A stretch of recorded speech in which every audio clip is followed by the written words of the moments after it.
హృదయపూర్వక ఆహ్వానాన్ని తెలియపరుస్తాను. ప్రార్థన చేసుకుని ఆరాధన కార్యక్రమాన్ని మనం ప్రారంభించుకుందాం. సకలాశీర్వాదములకు కారణభూతుడైన మా ప్రియ పరలోక తండ్రి, మీ ఉన్నతమైన శ్రేష్టమైన అత్యున్నతమైన నామానికి కృతజ్ఞతాస్తుతులు చెల్లిస్తున్నాం.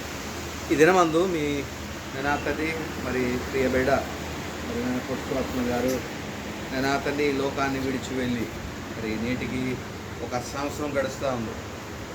విడిచి వెళ్ళినటువంటి కుటుంబ సభ్యులందరికీ మీరు అనుగ్రహించిన మరి ఆదరణ కొరకై మీకు స్తోత్రాలు చెల్లిస్తున్నాం. వారి వదిలి వెళ్ళినటువంటి ఆ జ్ఞాపకాలను మేము స్మరించుకోవడానికి ఇచ్చినటువంటి కృపను బట్టి మీకు స్తోత్రాలు చెల్లిస్తున్నాం. వారి యొక్క మరి తండ్రి లైఫ్ని మరి ఈ లోకంలో మరి ఎంతగానో వారి యొక్క బాధ్యతలను పూర్తి చేసుకుని మరి తండ్రి మీ పిలుపునందుకుని చేరుకుని అన్నటువంటి వీడను మేము జ్ఞాపకం చేసుకుంటుండగా మరి తండ్రి కుటుంబీకులందరూ ప్రత్యేకంగా బంధుమిత్రులందరినీ కూడా మీరు సిద్ధపరిచిన విధానంపై స్తోత్రాలు చెల్లిస్తున్నాం.